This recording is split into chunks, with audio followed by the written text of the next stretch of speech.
Toka ulipokuwa mpaka kufika Chanika? Mimi nilikuwa Buza kwa Lulenge na tumefika Chanika huku mji mpya wa Mkubwa, lakini hatuwezi kusema mbali kwa sababu jambo la kaka. Kaka alipo popote unamfuata na unakuja kupata baraka zake. Leo unazungumziaje Mkojani kuingia rasmi kwenye muziki na jamaa ameachia kazi na leo tunaenda kupreview ngoma ambazo amezifanya kwenye EP yake? Hili kwako kwanza unaizungumzia? Mkubwa muziki muda mrefu.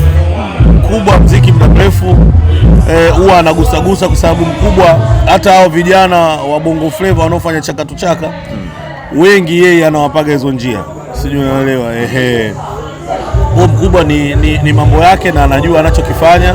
Naamini ni kwenye ile kuongeza upataji zaidi. Kwa sababu yote ni sanaa, uigizaji, uimbaji, nini vyote ni vitu vya sanaa.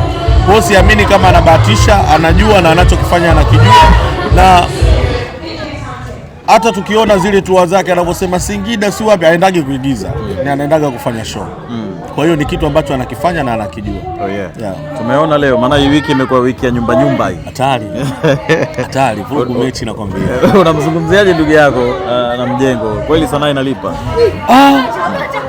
Unajua shida, watoto wanapenda vurugu. Watoto wanapenda vurugu. Ila mimi ndio maana utanikuta na watu wazima kama hao, kwa sababu ndio hivyo vitu wanavyonifunza. So umeona hapa? Umeiona kelele wapi? So moja sasa. Sijui unanielewa.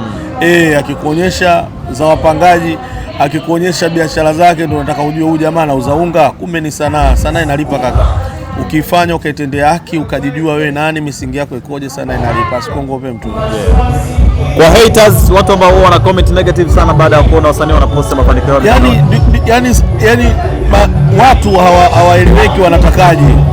Hawaelewekaje wanatakaje, kwamba wanataka watu wawe hawana siku zote, wanataka watu wasibadilike, kwa sababu mimi kama nilikuwa kutwa natafuta shilingi 2000, si ndio maana yake?